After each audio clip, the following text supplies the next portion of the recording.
El sonido del cristal contra el cristal resonó en el comedor como una campana fúnebre.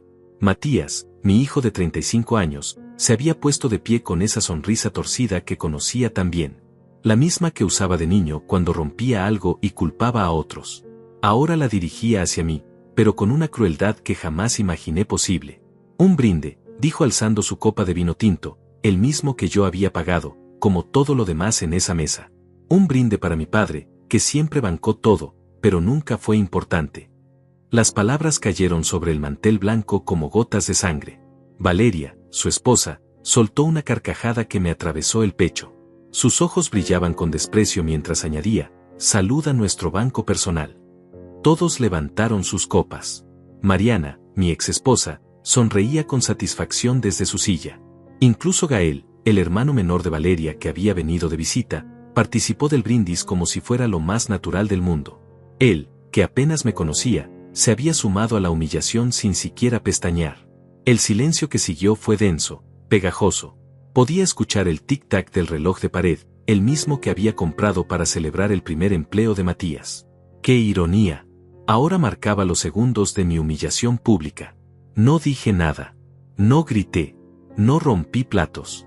Simplemente me quedé allí, con la copa inmóvil en mis manos, mientras ellos esperaban mi reacción. Pero yo tenía algo que ellos no sabían. Algo que había estado preparando durante meses. Ellos no sabían que ya tenía todo listo. La vela que iluminaba el centro de la mesa parpadeó, creando sombras danzantes en sus rostros. Rostros que una vez amé, que protegí, que mantuve durante décadas. Ahora los veía como lo que realmente eran, extraños con mi apellido, parásitos con mi sangre. ¿No vas a brindar, papá?, preguntó Matías con fingida inocencia. Su voz arrastraba las palabras como si hablara con un niño deficiente mental. Valeria se inclinó hacia adelante, sus brazos cruzados sobre la mesa. Sí, Jerónimo. Brinda por tu familia que tanto te ama. Sus labios se curvaron en una sonrisa venenosa. Lentamente, muy lentamente, alcé mi copa. El cristal reflejó la luz amarillenta del candelabro, ese mismo candelabro que había heredado de mi madre. Mi madre que trabajó limpiando casas ajenas para darme una educación, para que yo pudiera ser alguien en la vida. Tienes razón, hijo, dije con voz pausada. Brindemos. Sus ojos se iluminaron con expectativa. Esperaban verme quebrar, verme suplicar, verme convertir en el hombre patético que ellos creían que era.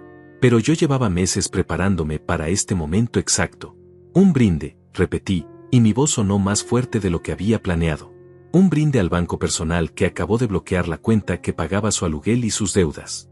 El silencio que siguió fue diferente. No era el silencio de la humillación, sino el silencio del shock. Valeria parpadeó varias veces, como si no hubiera entendido mis palabras. Matías bajó lentamente su copa, y por primera vez en años, vi incertidumbre en sus ojos. ¿Qué dijiste?, murmuró Valeria, su voz ahora sin rastro de burla. Dijiste que brindara, respondí, y bebí un sorbo de vino. Sabía amargo, pero no tanto como las lágrimas que había derramado en silencio durante los últimos meses. Así que brindo. Por el banco personal que ya no existe. Mariana se enderezó en su silla. Jerónimo, ¿de qué estás hablando? Estoy hablando de realidad, dije, y por primera vez en meses, sentí algo parecido a la paz. Estoy hablando de consecuencias. Matías dejó su copa sobre la mesa con tanta fuerza que el vino se derramó sobre el mantel. Papá, esto no es gracioso. No, acordé. No es gracioso. Nada de esto lo ha sido durante mucho tiempo. Gael murmuró algo en voz baja a Valeria, pero ella lo hizo callar con un gesto brusco. Sus ojos ahora me miraban con algo que no había visto antes, miedo. Jerónimo, dijo Mariana con esa voz melosa que solía usar cuando quería algo. Seguramente esto es un malentendido. No hay malentendido, repliqué. El malentendido fue creer que el amor tenía que ser unilateral, que el respeto era opcional, que yo era obligatorio. 20 minutos después, cuando finalmente entendieron que no era una broma, cuando las llamadas telefónicas confirmaron que sus tarjetas de crédito habían sido canceladas, cuando se dieron cuenta de que el apartamento que habitaban ya no recibiría el pago mensual, el silencio se volvió arrepentido. Pero yo ya no estaba allí para escucharlo. Había salido de esa casa con la espalda recta y la cabeza en alto, llevando conmigo únicamente las llaves de mi auto y la certeza de que, por primera vez en décadas, había recuperado mi dignidad. Ellos no sabían que esto era solo el comienzo. Mientras conducía por las calles vacías de la madrugada, los recuerdos se agolpaban en mi mente como fantasmas reclamando atención. Todo había comenzado hace 35 años, cuando Matías llegó al mundo con los ojos más hermosos que había visto jamás. Ese bebé que ahora me despreciaba fue una vez mi razón de vivir. Recordaba sus primeros pasos, tambaleándose hacia mis brazos extendidos en la sala de nuestra primera casa. La misma casa que hipotequé 3 veces para pagar su universidad privada, sus viajes de estudio, sus caprichos de joven acomodado. Mariana siempre decía que yo lo malcriaba, pero ¿cómo no hacerlo? Era mi hijo, mi legado, mi futuro. Los primeros signos de desprecio llegaron cuando cumplió 20 años. Había reprobado la carrera de ingeniería por segunda vez, pero en lugar de mostrar vergüenza o arrepentimiento, me culpó a mí. Tú nunca me exigiste nada, me gritó esa tarde lluviosa de marzo. Siempre me diste todo fácil, por eso no sé esforzarme. ¡Qué paradoja! Me culpaba por amarlo demasiado. Mariana lo defendió, como siempre. Es joven, Jerónimo. Ya madurará. Pero yo veía algo diferente en sus ojos. Una frialdad que no había estado allí antes. Una calculadora mental que evaluaba cada peso que yo gastaba, cada decisión que tomaba. El divorcio llegó cuando Matías tenía 25 años. Mariana alegó diferencias irreconciliables, pero yo sabía la verdad. Había consultado con un abogado, había calculado cuánto le correspondería de mis bienes. Me quitó la mitad de todo, la casa, las inversiones, los ahorros de toda una vida. Todo legal, todo correcto, todo devastador. No es personal, me dijo el día que firmamos los papeles. Es supervivencia. Supervivencia. Como si yo fuera una amenaza para su existencia en lugar del hombre que la había amado durante 20 años. Después del divorcio, Matías eligió vivir conmigo. Pensé que era amor filial, pero pronto descubrí que era conveniencia. Mi apartamento era más grande, mi refrigerador siempre estaba lleno, mis tarjetas de crédito no tenían límite para él. Valeria apareció cuando él tenía 30 años. Una mujer hermosa, inteligente, manipuladora. Desde el primer día supe que me veía como un obstáculo entre ella y el dinero de la familia. Sus sonrisas eran calculadas, sus preguntas sobre mi trabajo demasiado específicas, sus sugerencias sobre inversiones familiares demasiado frecuentes. Papá, Valeria tiene una idea fantástica para un negocio, me decía Matías cada mes. Solo necesitamos un pequeño préstamo para comenzar. Préstamos que nunca se devolvían. Negocios que nunca prosperaban. Ideas fantásticas que solo fantaseaban con mi dinero. La boda fue un espectáculo de 1000 personas que yo pagué completamente. Mariana se presentó con un vestido de 5,000 pesos, cortesía de la pensión alimenticia que yo le pasaba religiosamente. Valeria eligió el lugar más caro de la ciudad, el catering más exclusivo, las flores más exóticas. Es solo una vez en la vida, papá, me justificó Matías cuando vio mi cara al recibir la factura. Quiero que sea perfecta. Perfecta para todos menos para mí, que trabajé 18 horas diarias durante 3 meses para pagar esa perfección. Después de la boda, se mudaron a un apartamento que yo alquilé para ellos. Hasta que nos establezcamos, prometió Matías. 5 años después, seguían allí, sin pagar un peso de alquiler, sin ahorrar un centavo para independizarse. Los cumpleaños se volvieron ocasiones para pedir regalos caros. Las navidades, oportunidades para solicitar ayudas económicas. Los domingos familiares, reuniones donde yo era el único que llevaba comida y pagaba las cuentas. Eres tan generoso, suegro, me decía Valeria con esa sonrisa que nunca llegaba a sus ojos. Ojalá Matías haya heredado eso de ti. Pero Matías no había heredado mi generosidad. Había heredado la habilidad de su madre para tomar sin dar nada a cambio.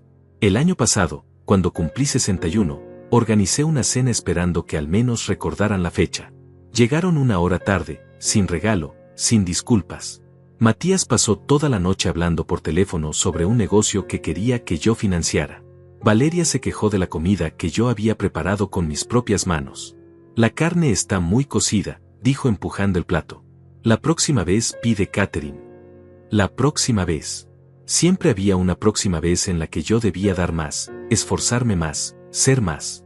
Esa noche, mientras lavaba los platos que ellos habían ensuciado, me miré en el reflejo del agua jabonosa y no reconocí al hombre que veía. ¿Cuándo me había convertido en este ser invisible?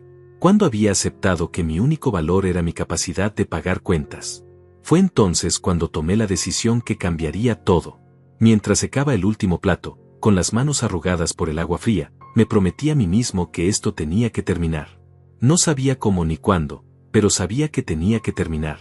La gota que derramó el vaso llegó 3 meses después, cuando Matías me pidió que fuera fiador para comprar un auto de lujo. Es para trabajar, papá, me mintió descaradamente. Necesito dar buena imagen. Pero yo había visto las fotos en sus redes sociales. El auto era para impresionar a sus amigos, para presumir un estatus que él no había ganado. Esa fue la noche que decidí que ya no sería más el banco personal de nadie, que comencé a planear mi liberación. La verdad llegó un martes lluvioso de octubre, cuando menos la esperaba. Había ido al apartamento de Matías a llevarle unos documentos del seguro médico que necesitaba firmar. Toqué el timbre 3 veces, pero nadie respondió. Usé la llave que me había dado para emergencias y entré llamándolo. La casa estaba vacía, pero su laptop permanecía abierta sobre la mesa del comedor. La pantalla mostraba una conversación de WhatsApp que me heló la sangre. ¿Cuánto más crees que podemos sacarle al viejo?, había escrito Valeria. Tranquila, mi amor, respondía Matías. Mientras siga creyendo que somos una familia feliz, seguirá aflojando la plata. Es que ya me cansé de fingir que me cae bien, continuaba ella. Siempre con esa cara de víctima, como si fuéramos una carga. Somos una carga, había escrito él con una cara de risa, pero una carga muy rentable. Mis piernas se aflojaron. Tuve que sentarme en su sofá, ese sofá que yo había comprado, para no caer al suelo. Pero había más. Mi mamá tiene razón, continuaba Matías. Deberíamos aprovechar que todavía no cambió el testamento. Si le pasa algo ahora, nos queda todo. ¿Y si no le pasa nada?, preguntaba Valeria. Bueno, tampoco es que vaya a vivir para siempre.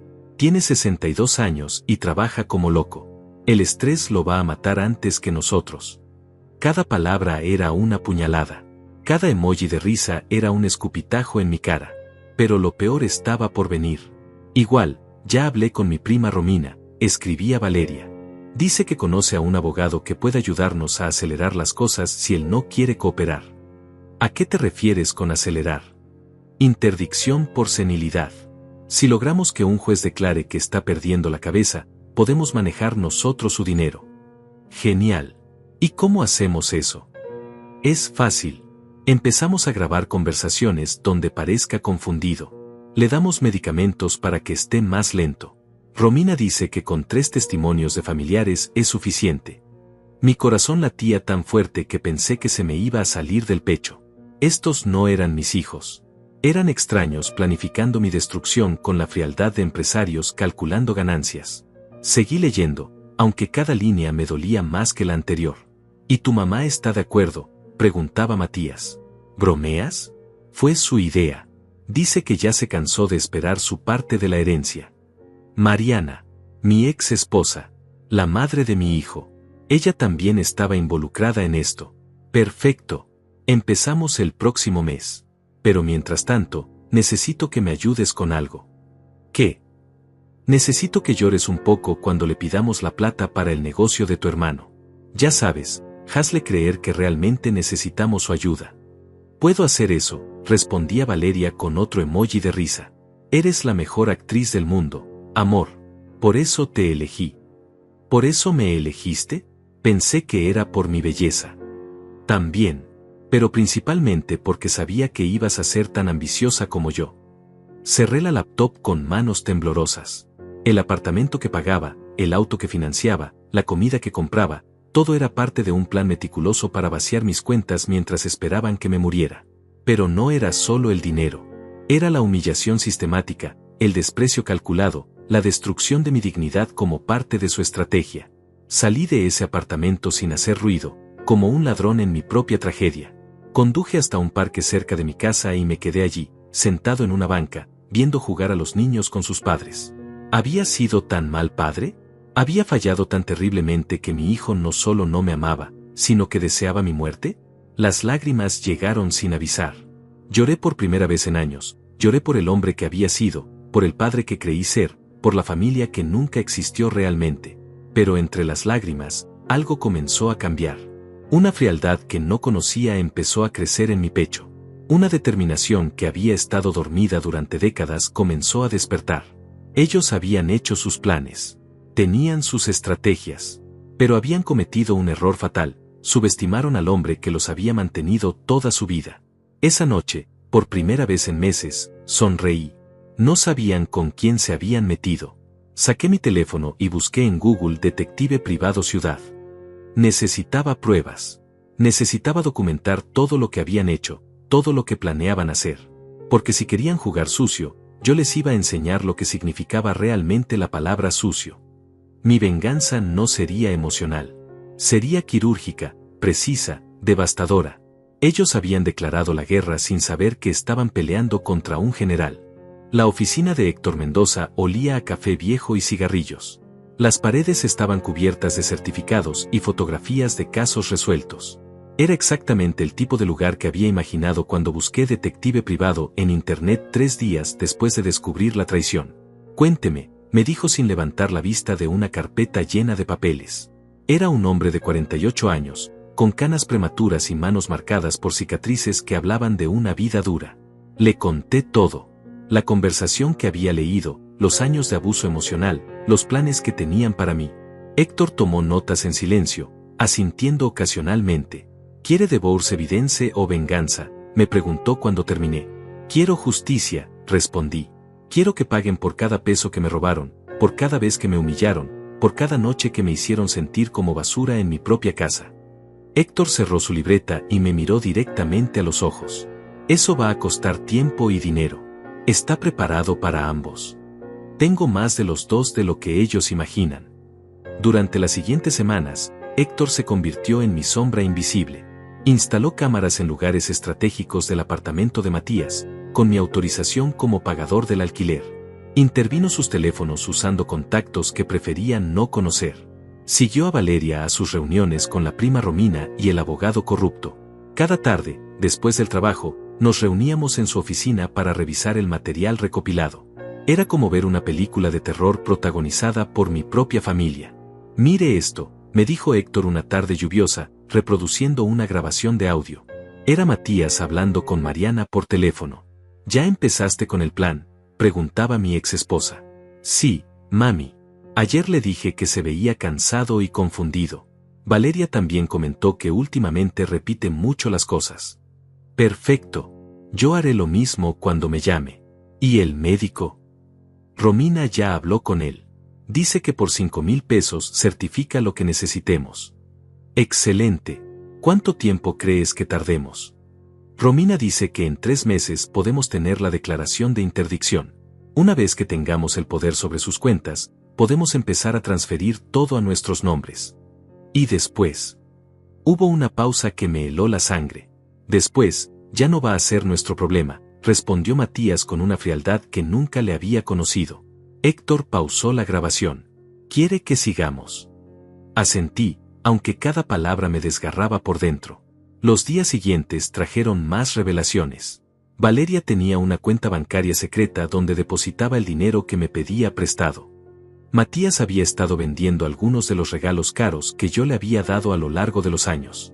Mariana había estado consultando con abogados sobre cómo invalidar mi testamento actual. Pero lo más doloroso llegó cuando Héctor me mostró las fotografías que había tomado de ellos riéndose y burlándose de mí en reuniones familiares.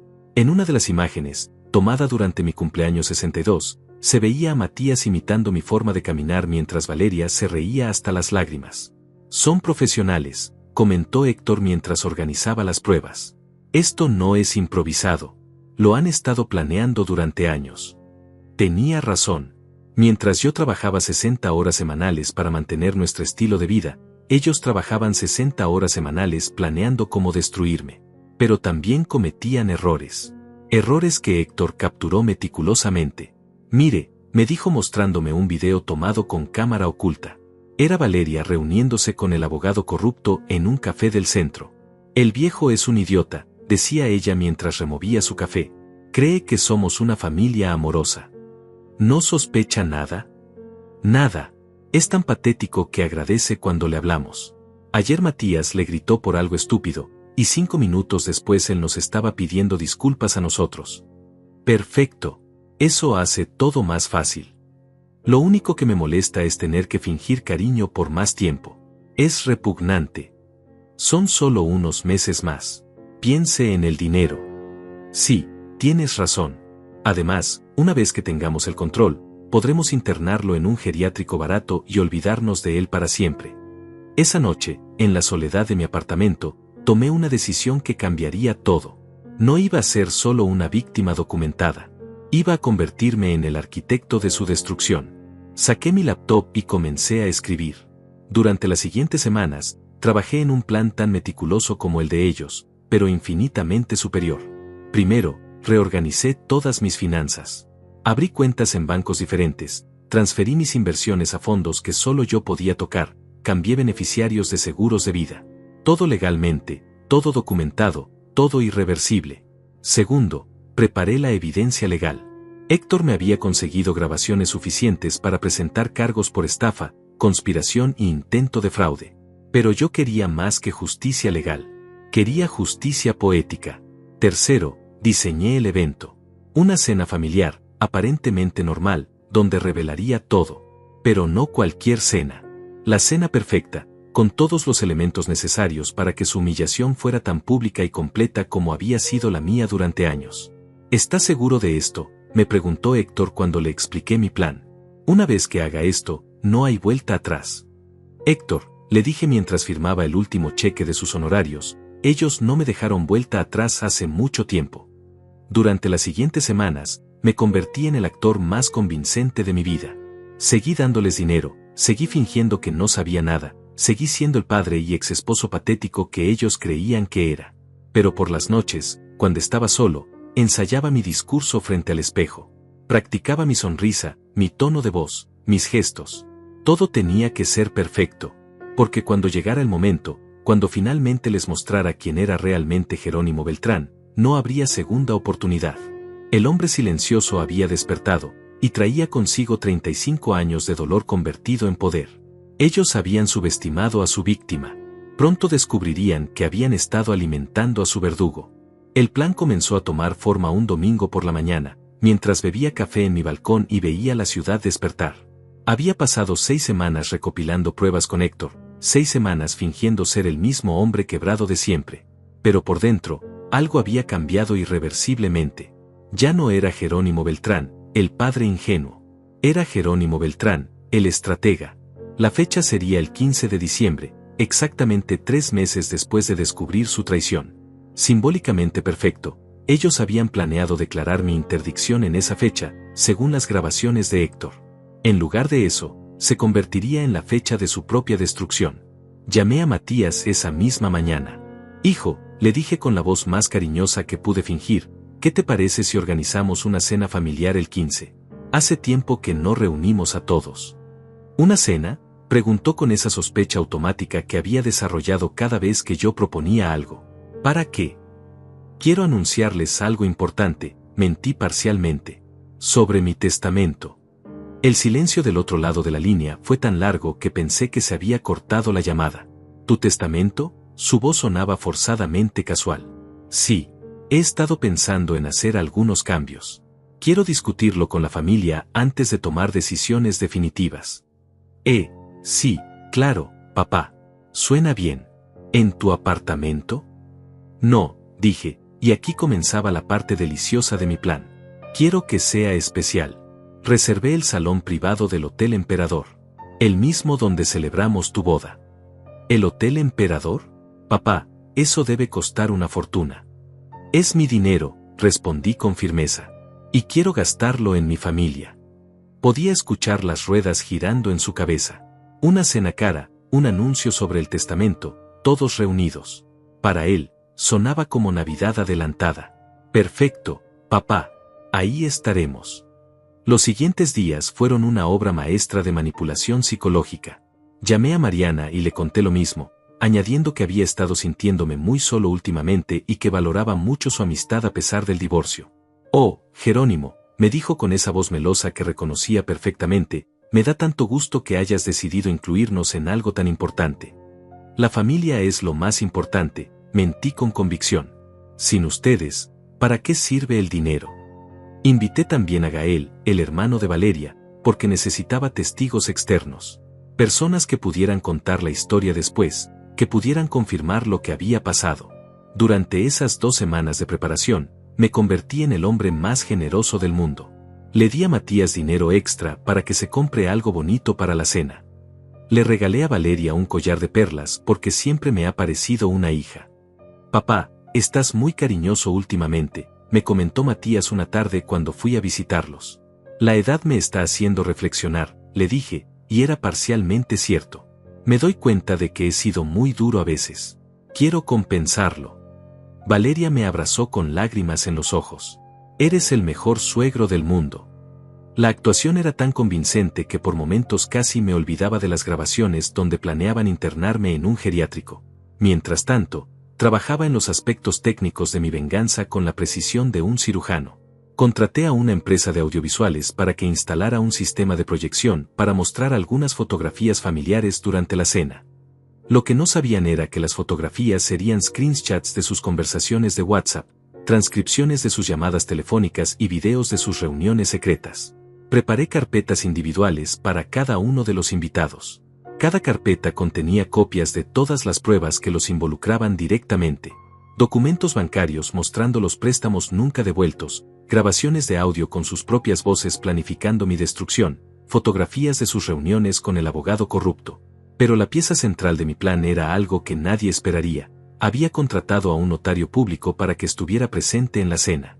Oficialmente, venía a atestiguar los cambios en mi testamento. En realidad, vendría a atestiguar algo muy diferente.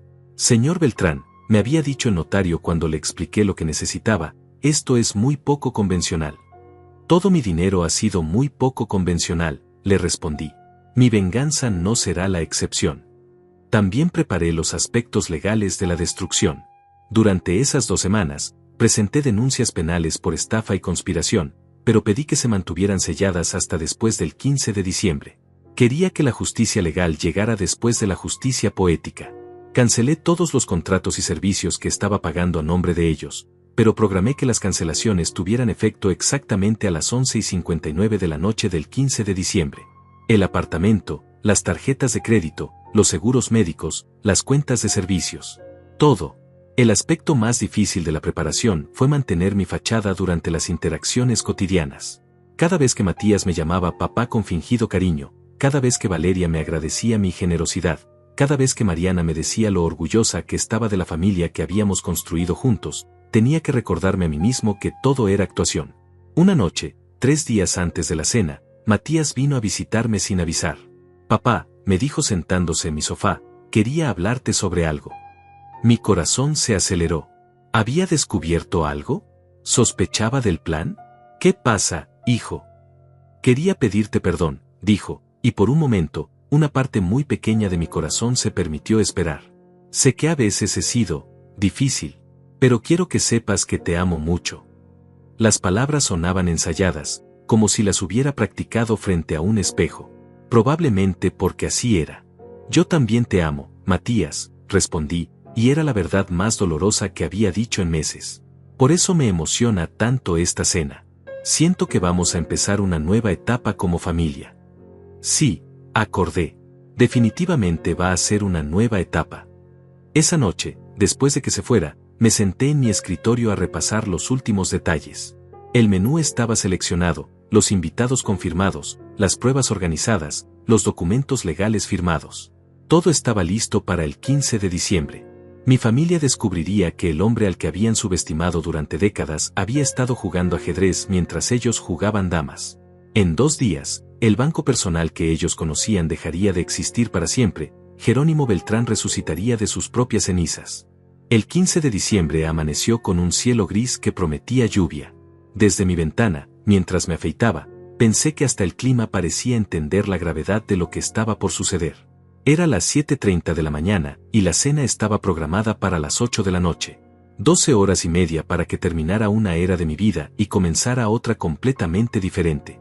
Desayuné en silencio, leyendo el periódico como hacía cada mañana desde hacía 30 años.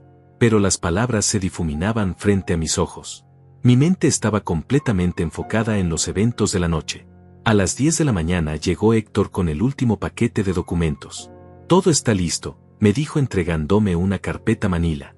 Las grabaciones están editadas, las transcripciones impresas, las fotografías ampliadas. El equipo audiovisual ya está instalado en el hotel. ¿Y el notario? Confirmado. Llegará a las 8:30, 30 minutos después de que todos estén sentados. Perfecto. Héctor me estudió con atención. ¿Está seguro de que quiere hacer esto? Todavía puede dar marcha atrás. Héctor, le dije mientras guardaba la carpeta en mi maletín, hace 3 meses me preguntaste si quería divorcio evidence o venganza. Te dije que quería justicia. Esta noche, la justicia y la venganza van a ser la misma cosa. El resto del día pasó con una lentitud exasperante. Cada hora se sentía como una eternidad. Almorcé sin apetito, intenté leer pero no podía concentrarme, caminé por mi apartamento como un león enjaulado esperando el momento de la caza. A las 3 de la tarde, Matías me llamó. Papá, ¿estás emocionado por la cena? Mucho, respondí, y era completamente cierto. Será una noche que ninguno de nosotros olvidará jamás. Valeria está tan nerviosa que se cambió de vestido 3 veces, se rió. Dice que quiere verse perfecta para la ocasión. Dile que no se preocupe. Esta noche, todos veremos a todos exactamente como son. A las 5 de la tarde comencé a prepararme. Me duché con cuidado, me puse mi mejor traje, el mismo que había usado para la boda de Matías 5 años atrás. Era apropiado, pensé. Esa noche había celebrado lo que creía que era el comienzo de la felicidad de mi hijo.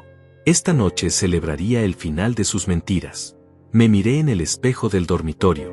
El hombre que me devolvía la mirada era diferente al que había estado viendo durante meses. Sus ojos tenían una determinación que había estado ausente por demasiado tiempo. Su espalda estaba más recta. Su mandíbula, más firme.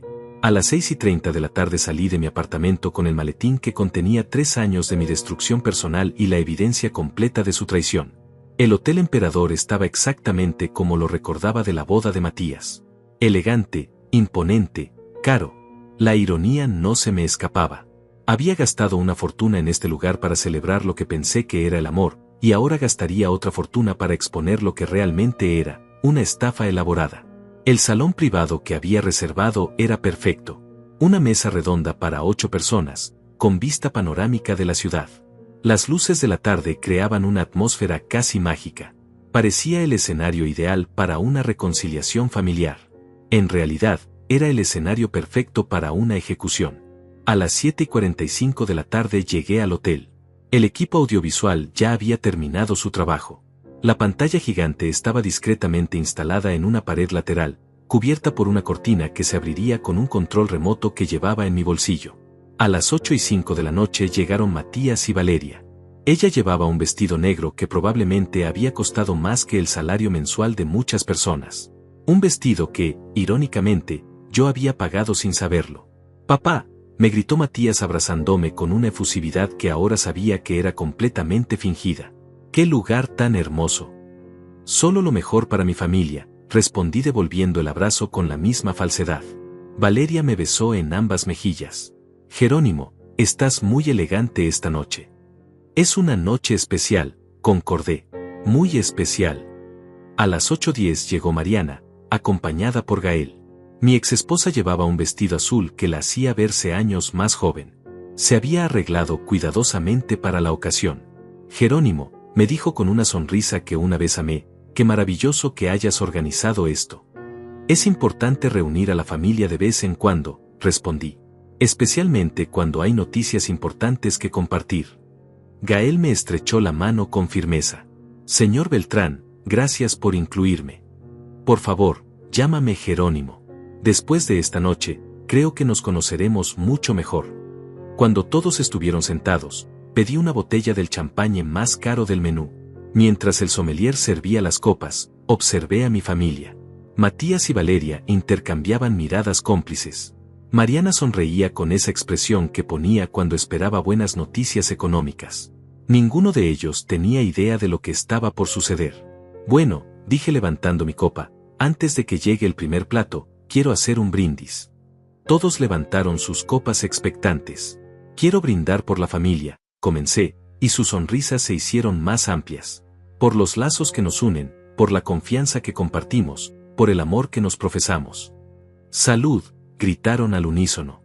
Y, continué mientras bajaba mi copa sin beber, quiero brindar especialmente por la honestidad.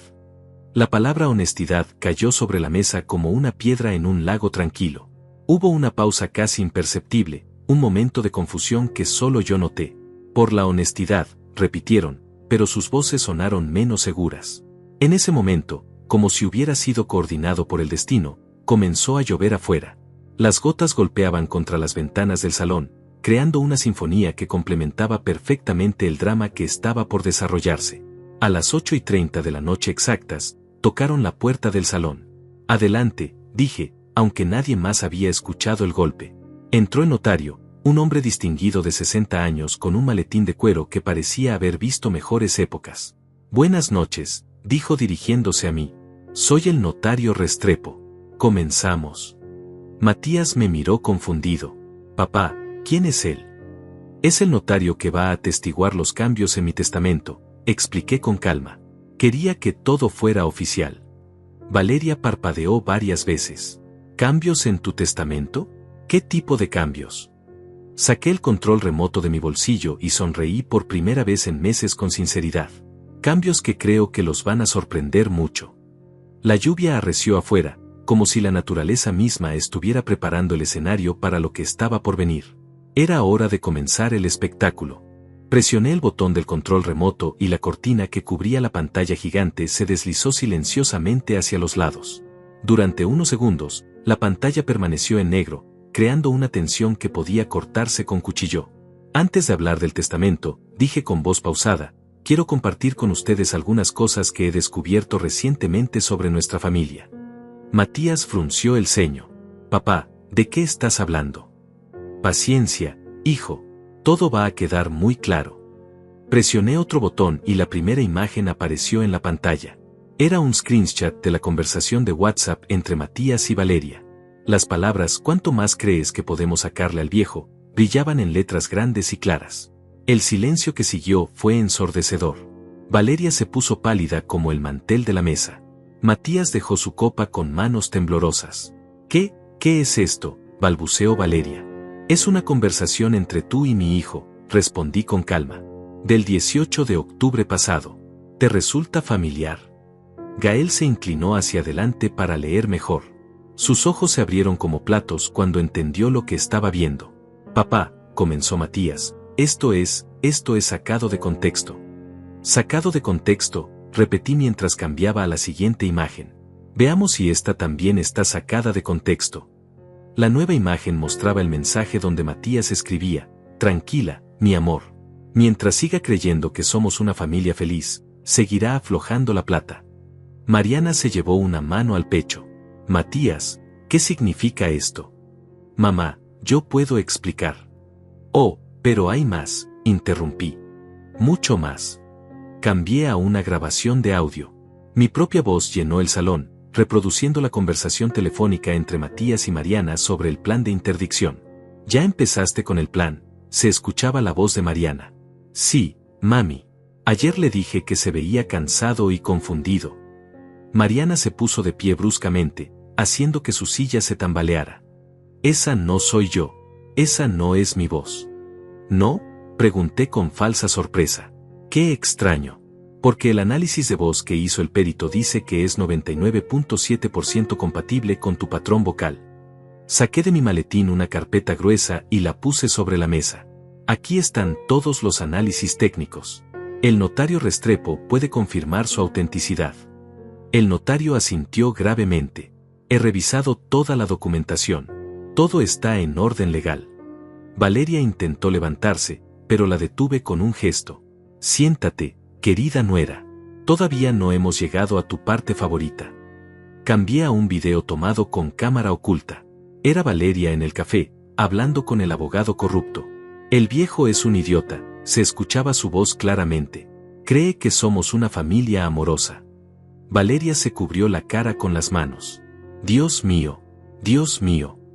Una vez que tengamos el control, continuaba su voz en el video, podremos internarlo en un geriátrico barato y olvidarnos de él para siempre. Gael se puso de pie de golpe. ¿De qué carajo están hablando? ¿Ustedes planeaban internar a Jerónimo? Gael, no entiendas mal, comenzó Valeria. ¿Qué no entienda mal?, gritó su hermano. Acabas de decir que querían declararlo loco y encerrarlo. Por favor, siéntense todos, dije con autoridad. Todavía hay más. Mostré los documentos bancarios que revelaban las transferencias de dinero que Valeria había estado haciendo a su cuenta secreta. Cada préstamo que me había pedido, cada emergencia familiar que había inventado, todo documentado meticulosamente.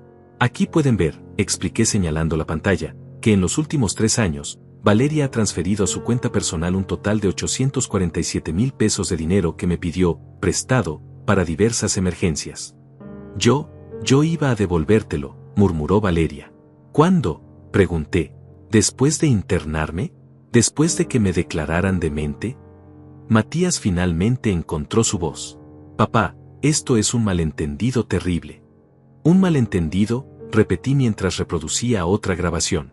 Era su voz diciendo, bueno, tampoco es que vaya a vivir para siempre. Tiene 62 años y trabaja como loco. El estrés lo va a matar antes que nosotros. Las palabras golpearon la mesa como balas. Matías se desplomó en su silla como si hubiera recibido un puñetazo físico. Esperabas que el estrés me matara, dije con voz firme. Tu propio padre. Esperabas que el trabajo que hacía para mantenerlos los matara. No quise decir eso.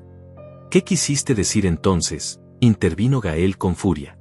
Que tu padre se muriera rápido para que pudieras heredar. Mariana intentó tomar control de la situación. Jerónimo, creo que estás malinterpretando. ¿Malinterpretando?, la interrumpí mientras mostraba la transcripción completa de sus llamadas telefónicas. ¿Estoy malinterpretando cuando dijiste que el plan de interdicción había sido tu idea? Mariana se quedó sin palabras. ¿Estoy malinterpretando cuando dijiste que ya te habías cansado de esperar tu parte de la herencia? La lluvia afuera se intensificó, golpeando las ventanas como pequeños martillos. El ambiente en el salón se había vuelto tan tenso que parecía que el aire mismo pesaba. Aquí tienen las copias de toda la evidencia, dije distribuyendo las carpetas individuales que había preparado. Una para cada uno. Pueden llevarlas a casa y estudiarlas con calma. Gael abrió su carpeta y comenzó a hojear los documentos. Su cara se iba transformando con cada página que leía. Esto es increíble, murmuró. Valeria, ¿realmente planeabas todo esto? Gael, por favor. Respóndeme, gritó. Planeabas estafar a este hombre que te ha dado todo. Valeria comenzó a llorar, pero ya no eran lágrimas de actuación. Eran lágrimas de terror puro. Nosotros, es complicado. No, dije con firmeza. No es complicado. Es muy simple. Ustedes planearon robarme mi dinero, destruir mi dignidad y encerrarme como si fuera un estorbo.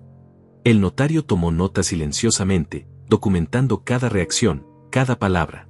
Pero hay algo que no saben, continué, y mi voz se endureció como acero. Algo que no pudieron planificar. Saqué otro documento de mi maletín.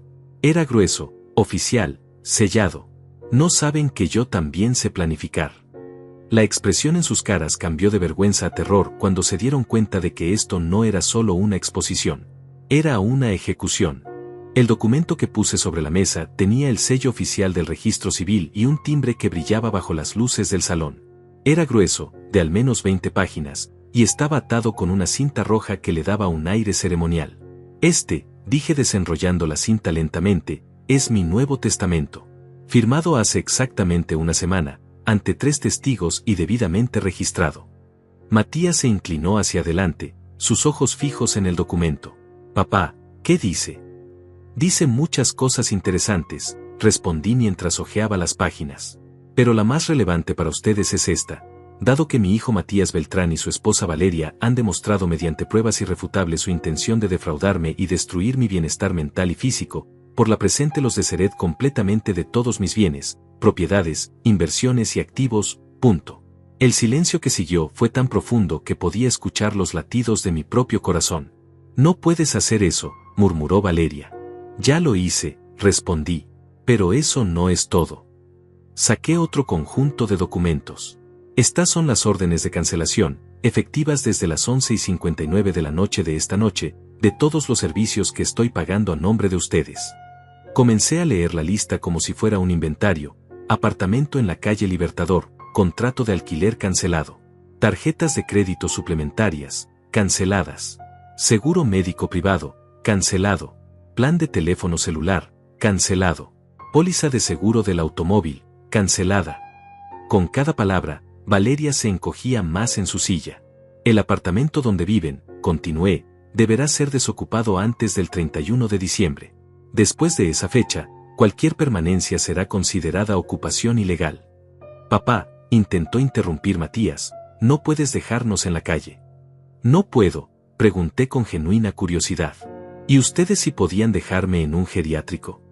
Mostré otro documento. Esta es la demanda civil por estafa y apropiación indebida que presenté ayer en el juzgado civil número 15. El monto reclamado es de 847,000 pesos, más intereses y daños morales. Valeria se puso de pie tambaleándose. Esto es una pesadilla. Esto no puede estar pasando. Siéntate, le ordené, y mi voz tenía una autoridad que no sabía que poseía. Porque todavía no terminé. Saqué una grabadora pequeña del bolsillo y la puse sobre la mesa. Esta grabadora ha estado funcionando desde que llegaron. Todo lo que han dicho esta noche, todas sus reacciones, todas sus confesiones implícitas, quedan registradas como evidencia adicional. Gael se levantó bruscamente. Valeria, vámonos. Ahora. Gael puede irse cuando quiera, dije con calma. Pero Valeria y Matías se quedan hasta que termine. No puedes obligarlos, protestó Gael. El notario intervino por primera vez desde que llegó. En realidad, sí puede. Los documentos que me ha mostrado el señor Beltrán incluyen una orden de restricción temporal que impide que los demandados se alejen más de 500 metros de esta ubicación hasta que concluya este procedimiento. Era mentira, pero sonaba convincente. Y funcionó. Mariana, que había permanecido en silencio durante varios minutos, finalmente habló. Jerónimo, creo que estás llevando esto demasiado lejos. Demasiado lejos, repetí mientras sacaba otro archivo. ¿Te parece demasiado lejos esto? Abrí el archivo y mostré las fotografías que Héctor había tomado de ellos riéndose y burlándose de mí durante mis cumpleaños y otras ocasiones familiares. Estas son fotografías de ustedes durante los últimos 3 años, expliqué mientras las distribuía sobre la mesa como cartas de póker. En cada una, están riéndose de mí, imitándome, burlándose de mi manera de hablar, de caminar, de comer. Había una foto particularmente dolorosa donde Matías imitaba mi forma de suspirar cuando estaba cansado, mientras todos reían a carcajadas. En esta, dije señalando otra imagen, están celebrando después de que les di el dinero para el negocio de Valeria. Miren sus caras. ¿Ven tristeza? ¿Ven gratitud? No. Ven triunfo. Como depredadores celebrando una cacería exitosa. Mariana se cubrió la boca con horror. Matías, ¿cómo pudiste? Fue idea de ella, balbuceó Matías señalando a Valeria. Ella dijo que sería divertido. No me eches la culpa a mí, gritó Valeria. Tú fuiste quien empezó a llamarlo, el cajero automático. La pelea entre ellos era exactamente lo que había esperado. Cuando los depredadores se ven acorralados, se devoran entre sí. Basta, dije, y mi voz cortó su discusión como una navaja. No me interesa quién tuvo la idea. Me interesa la ejecución. Saqué el último documento de mi maletín. Era el más importante de todos. Dije sosteniéndolo en alto, es mi carta de renuncia a la paternidad. Matías palideció. ¿Qué significa eso? Significa que legalmente, ya no eres mi hijo. Significa que tu apellido ya no es Beltrán. Significa que no tienes derecho a usar mi nombre, mi reputación o mi historia familiar para nada. Eso es imposible, protestó Mariana. No se puede renunciar a la paternidad. El notario negó con la cabeza. En casos de abuso extremo y con evidencia suficiente, sí se puede. He revisado el caso y cumple todos los requisitos legales. Pero hay más, continué. Como parte de este proceso, también he cambiado legalmente mi nombre. Ya no soy Jerónimo Beltrán. Ahora soy Jerónimo Mendoza. Tome el apellido de Héctor, el detective que me había ayudado a descubrir la verdad. Era simbólico, renacía con el nombre del hombre que me había mostrado el camino hacia la libertad. Todo mi patrimonio, todas mis propiedades, todas mis inversiones, ahora pertenecen a Jerónimo Mendoza, expliqué. Jerónimo Beltrán murió esta noche. Y con él, murieron todas las obligaciones familiares que tenía. Valeria comenzó a sollozar de manera incontrolable. Por favor, Jerónimo, podemos arreglar esto. Podemos devolverte el dinero. ¿Con qué?, pregunté. No tienen trabajo, no tienen ahorros, no tienen nada que no les haya dado yo. Conseguiremos trabajo, suplicó Matías. Pagaremos todo. Ya es demasiado tarde para eso, respondí mientras guardaba todos los documentos en mi maletín. Tuvieron 35 años para demostrar que me amaban. En su lugar, demostraron que me despreciaban. Me puse de pie y me abroché el saco. La cena está pagada. Pueden quedarse y terminar de comer si quieren. Yo ya terminé aquí. Gael se acercó a mí y me estrechó la mano. Señor Mendoza, quiero que sepa que no todos en esta familia son así. Lo sé, Gael. Por eso hay una cuenta bancaria a tu nombre con 50,000 pesos. Considéralo una compensación por haber tenido que presenciar esto. Sus ojos se llenaron de lágrimas. No era necesario. Sí lo era. Necesitaba un testigo honesto. Alguien que pudiera contar esta historia si era necesario. Mientras caminaba hacia la puerta, Matías me gritó: «Papá, por favor. Soy tu hijo». Me detuve en el umbral sin voltearme. Jerónimo Beltrán tenía un hijo, dije con voz firme. Jerónimo Mendoza no conoce a nadie en esta habitación. Y salí del salón, dejando atrás 35 años de dolor y traición. La lluvia había parado. Las estrellas comenzaban a aparecer entre las nubes que se dispersaban. Por primera vez en décadas, el futuro me parecía brillante. 3 meses después de aquella noche en el Hotel Emperador, me encontraba sentado en el balcón de mi nueva casa, una pequeña pero acogedora propiedad en las afueras de la ciudad. El café matutino sabía diferente aquí, más puro, sin el sabor amargo de la traición que había acompañado cada comida durante tantos años. Mi teléfono había permanecido en silencio durante las primeras semanas. Después llegaron las llamadas desesperadas, los mensajes de súplica, las promesas de cambio que sonaban tan huecas como las disculpas que nunca llegaron cuando realmente las necesité. No respondí ninguna.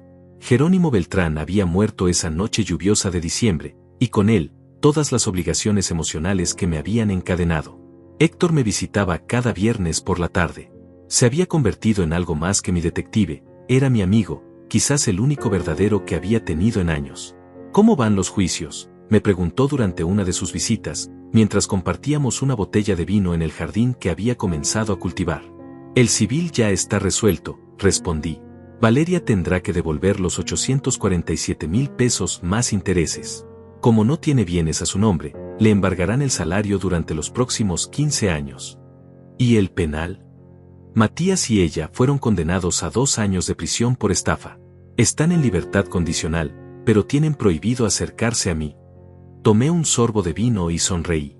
Mariana recibió 6 meses por complicidad. Justicia poética, murmuró Héctor. Justicia real, corregí. La poética vino después. Porque había más historia que contar. La vida después de la venganza había sido una revelación constante. Una semana después de la cena, recibí una llamada inesperada. Era de Romina, la prima de Valeria que había participado en el plan de interdicción. Señor Mendoza, me dijo con voz temblorosa, quería pedirle perdón. No sabía toda la historia. Valeria me había dicho que usted estaba perdiendo la memoria y que era por su bien. ¿Y ahora?, pregunté con curiosidad. Ahora sé que ella es una mentirosa. Y quiero ayudarlo a terminar esto completamente.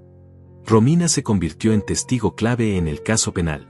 Su testimonio sobre cómo Valeria había intentado involucrarla en el fraude fue devastador para la defensa. Pero las sorpresas no terminaron ahí. Un mes después de los juicios, recibí una carta de un banco en Suiza. Mariana había intentado abrir una cuenta a mi nombre, falsificando mi firma para transferir dinero del extranjero. El banco, sospechando del fraude, había investigado y descubierto la falsificación. Su exesposa está en serios problemas, me había explicado el abogado del banco durante una videollamada. Falsificar documentos bancarios internacionales es un delito federal. Mariana terminó con una condena adicional de 5 años. Al parecer, su plan había sido mucho más ambicioso de lo que yo había imaginado. Pero no todo fueron venganzas y justicia legal. También hubo descubrimientos hermosos. Gael se había convertido en una presencia constante en mi nueva vida. Venía a almorzar los domingos, me ayudaba con las tareas del jardín, me contaba historias de su trabajo como profesor de historia. Era la familia que nunca tuve, genuina, cariñosa, honesta. ¿Alguna vez se arrepiente?, me preguntó un domingo mientras plantábamos tomates en el huerto. De la venganza, nunca, respondí sin dudar. De haber tardado tanto en actuar, todos los días. ¿Extraña algo de su vida anterior? Pensé la pregunta cuidadosamente. Extraño al hombre que fui antes de que me rompieran. Ese Jerónimo Beltrán que creía en el amor incondicional, que confiaba sin reservas. Pero no extraño la vida que tenía. También había comenzado una nueva carrera. Después de vender mi empresa, había abierto una consultoría para ayudar a otras personas mayores que habían sido víctimas de abuso financiero familiar. La ironía era perfecta, mis propias heridas se habían convertido en mi herramienta para sanar a otros. Señor Mendoza, me había dicho una cliente de 70 años durante nuestra primera consulta, mi hija ha estado vaciando mis cuentas durante años. ¿Cree que pueda recuperar mi dinero? Señora, le respondí con una sonrisa que había perfeccionado durante meses, si hay algo que he aprendido es que nunca es demasiado tarde para la justicia. En 6 meses había ayudado a 12 familias a exponer a sus propios depredadores internos. Cada caso exitoso me daba una satisfacción que nunca había sentido en mi trabajo anterior. El dinero que recuperaba para mis clientes me importaba menos que el dinero que ellos recuperaban de sí mismos, su dignidad, su autoestima, su capacidad de confiar en su propio juicio. Una tarde de abril, mientras revisaba expedientes en mi nueva oficina, recibí una llamada que me sorprendió. «¿Jerónimo Mendoza?», preguntó una voz femenina joven. «Sí, ¿en qué puedo ayudarla?». «Mi nombre es Andrea. Soy periodista de investigación. He estado siguiendo su caso y el de sus clientes. ¿Estaría dispuesto a conceder una entrevista?». La entrevista se publicó 2 meses después en la revista más leída del país. El título era «El hombre que se vengó de su familia y encontró una nueva vida». El artículo generó cientos de llamadas de personas en situaciones similares. Mi pequeña consultoría se convirtió en un movimiento. Pero quizás el momento más significativo llegó 6 meses después de la entrevista. Estaba en mi oficina cuando mi asistente me informó que tenía una visita inesperada. «Dice que es urgente», me explicó. «Es un hombre joven. Dice que se llama Matías». Mi primer instinto fue negarlo. Pero la curiosidad pudo más. Entró al despacho completamente cambiado. Había perdido peso, tenía ojeras profundas y llevaba ropa que claramente había visto mejores días. «Señor Mendoza», comenzó, «y note que no me llamó papá, sé que no tengo derecho a estar aquí». «No, no lo tienes», acordé sin invitarlo a sentarse. «Quiero que sepa que Valeria y yo nos divorciamos. Ella se fue del país. Está viviendo con un hombre mayor en España. Y yo he estado yendo a terapia, tratando de entender cómo llegué a ser la persona que fui». Se quedó en silencio durante un momento largo. «No vine a pedir perdón», continuó. «Sé que no me lo merezco. Vine a decirle que lo que hizo esa noche fue lo correcto. Usted me salvó de mí mismo». «¿Cómo?». «Perder todo me obligó a encontrar trabajo real, a valorar las cosas, a entender lo que realmente importa. Por primera vez en mi vida, estoy ganando mi propio dinero honestamente». «Me alegro por ti», dije, y lo decía en serio. «¿Alguna vez?», comenzó, pero se detuvo. «¿Alguna vez qué?». «¿Alguna vez podría haber una posibilidad de qué?». «No», lo interrumpí con firmeza pero sin crueldad. «Jerónimo Beltrán podría haber considerado esa posibilidad. Jerónimo Mendoza no conoce a ningún Matías». Asintió lentamente. «Lo entiendo». Se dirigió hacia la puerta, pero se detuvo antes de salir. «Para lo que sirva», dijo sin voltear, «estoy orgulloso del hombre en que se convirtió. El padre que tuve nunca habría tenido el valor de hacer lo que usted hizo». Después de que se fuera, me quedé sentado en silencio durante 1 hora. Esa noche, en mi casa, mientras preparaba la cena para uno solo como había hecho durante los últimos meses, reflexioné sobre el camino recorrido. Había perdido una familia, pero había ganado una vida. Había perdido un apellido, pero había ganado una identidad. Había perdido la ilusión del amor incondicional, pero había ganado la realidad del respeto propio. Me serví una copa de vino y levanté un brindis silencioso hacia mi reflejo en la ventana de la cocina. «Por Jerónimo Mendoza», dije en voz alta, «por el hombre que decidió que valía la pena salvarse a sí mismo». Afuera, Las luces de la ciudad brillaban como estrellas terrestres. En algún lugar de esa inmensidad, Matías probablemente estaba cenando solo también, reflexionando sobre las decisiones que lo habían llevado hasta allí. En algún lugar, Valeria estaba construyendo una nueva vida basada en las mismas mentiras que habían destruido la anterior. En algún lugar, Mariana estaba pagando el precio de subestimar al hombre al que una vez prometió amar. Pero todo eso pertenecía al pasado, al mundo de Jerónimo Beltrán. Mi nombre ya no era el de él. Mi historia apenas comenzaba. Terminé mi cena, lavé los platos con calma, y me fui a dormir con la conciencia tranquila. Por primera vez en décadas, mis sueños estuvieron llenos de posibilidades en lugar de pesadillas. La venganza había terminado. La vida había comenzado. Es extraño cómo el tiempo puede transformar incluso los recuerdos más dolorosos en algo que se parece a la sabiduría. Mientras escribo estas líneas, exactamente un año después de aquella noche en el Hotel Emperador, puedo decir sin mentir que soy un hombre completamente diferente al que entró a ese salón privado con un maletín lleno de pruebas y el corazón lleno de sed de venganza. La transformación no fue inmediata. Los primeros meses después de la cena fueron como aprender a caminar después de una cirugía mayor. Todo se sentía extraño, incierto. Había vivido tanto tiempo definiéndome en relación a otros que cuando esos otros desaparecieron, tuve que redescubrir quién era yo realmente. Las mañanas eran lo más difícil.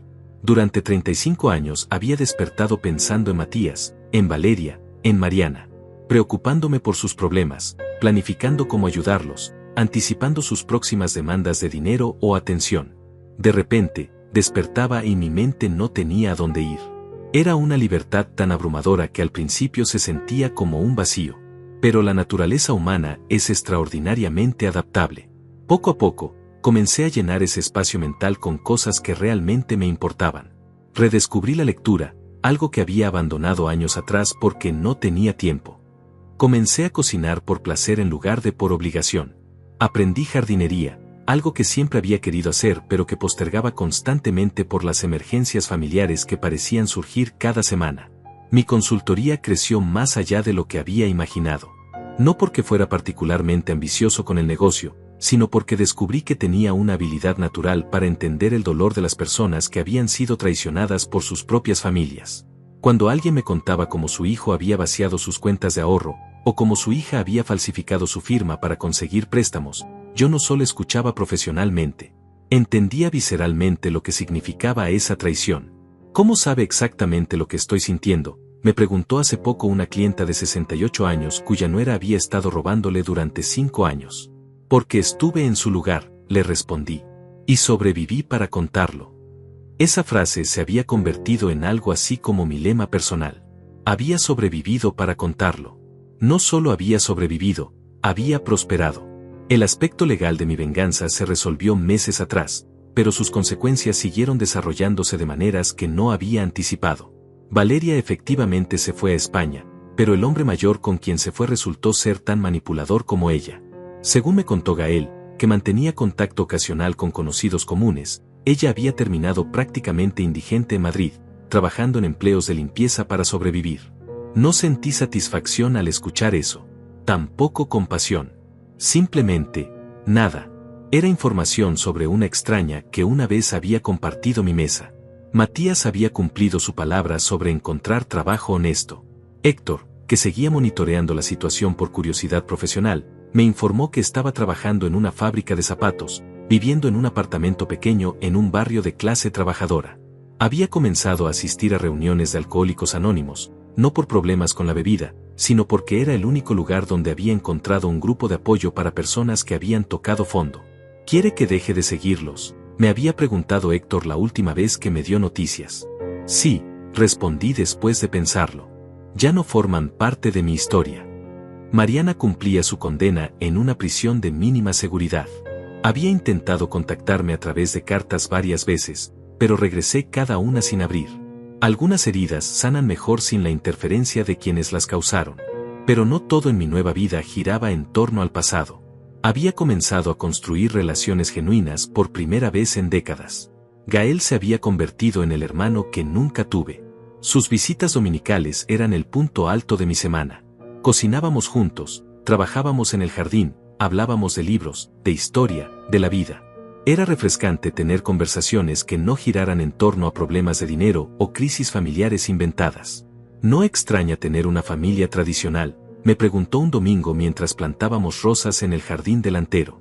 Esta es mi familia tradicional, respondí señalando entre él y yo. Una familia son las personas que eliges amar y que eligen amarte de vuelta. Los genes no garantizan nada. También había conocido a Carmen, una viuda de 58 años que había sido cliente mía el año anterior. Su caso había sido particularmente brutal. Su hijo había falsificado documentos para vender la casa de su difunto esposo sin su conocimiento. Habíamos logrado anular la venta y recuperar la propiedad, pero más importante que eso, habíamos desarrollado una amistad que lentamente se había convertido en algo más. Carmen entendía mi historia porque había vivido la suya propia. Nuestras primeras conversaciones habían sido sobre traición y recuperación. Nuestras conversaciones ahora eran sobre planes futuros, sobre viajes que queríamos hacer, sobre libros que queríamos leer juntos. ¿Te arrepientes de lo que hiciste?, me preguntó una noche mientras cenábamos en mi casa. ¿De la venganza?, pregunté para clarificar. De todo. De cortar todos los lazos. De cambiar tu nombre. De empezar de cero. Reflexioné sobre la pregunta mientras servía el postre que habíamos preparado juntos. Si me hubieras preguntado eso hace 6 meses, te habría dicho que no me arrepentía de nada. Pero ahora, hay una cosa que cambiaría. ¿Qué? Lo habría hecho 20 años antes. Carmen se rió, pero yo hablaba en serio. 20 años de mi vida habían sido desperdiciados en relaciones unilaterales, en amor no correspondido, en generosidad mal dirigida. Si hubiera tenido el valor de enfrentar la realidad antes, habría tenido 2 décadas adicionales para construir una vida auténtica. Pero también había aprendido que el arrepentimiento es un lujo que no me podía permitir. El pasado no se puede cambiar, solo se puede aprender de él. Mi consultoría había ayudado a más de 50 familias en el último año. Cada caso exitoso me recordaba que mi experiencia, por dolorosa que hubiera sido, tenía un propósito. Mi tragedia personal se había convertido en la herramienta profesional que necesitaban otros para salvar sus propias vidas. El dolor tiene que servir para algo, les decía a mis clientes cuando se sentían abrumados por la magnitud de la traición que habían sufrido. Si no le damos un propósito, se convierte en veneno. Si se lo damos, se convierte en medicina. La revista que había publicado mi historia había generado tanto interés que me habían pedido escribir un libro. El hombre que se vengó de su familia se había convertido en un bestseller inesperado. Las regalías me habían permitido expandir mi consultoría y crear una fundación para ayudar a personas mayores víctimas de abuso financiero familiar. Pero más importante que el éxito comercial era el impacto personal. Recibía cientos de cartas de lectores que habían encontrado el valor para enfrentar sus propias situaciones después de leer mi historia. Su libro me salvó la vida, escribía una mujer de California. Mi hija había estado vaciando mis cuentas durante años, y yo pensaba que era mi culpa por no haberle enseñado mejor valores. Su historia me hizo ver que hay una diferencia entre amor y complicidad.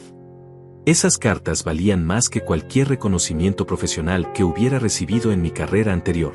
Esta mañana, mientras preparaba café en mi cocina y planeaba el día que tenía por delante, una reunión con un cliente nuevo, almuerzo con Carmen, trabajo en el jardín por la tarde, reflexioné sobre la distancia que había recorrido. Un año atrás, mi vida se definía por lo que otros esperaban de mí. Hoy, se define por lo que yo espero de mí mismo. Un año atrás, mi valor se medía en pesos transferidos y cuentas pagadas. Hoy, se mide en vidas transformadas y relaciones auténticas. Un año atrás, Jerónimo Beltrán era un hombre que existía para otros. Hoy, Jerónimo Mendoza es un hombre que existe para sí mismo y, desde esa fortaleza, puede genuinamente existir para otros. La venganza que planifiqué tan meticulosamente resultó ser solo el primer acto de mi verdadera historia. El segundo acto, la reconstrucción, la redención, el redescubrimiento, ha sido mucho más satisfactorio que la destrucción. Porque al final, la mejor venganza no fue mostrarles lo que habían perdido al traicionarme. La mejor venganza fue demostrarme a mí mismo lo que había ganado al liberarme de ellos. Mi nombre ya no es el de él. Mi historia apenas está comenzando. Y por primera vez en décadas, estoy emocionado por ver cómo termina.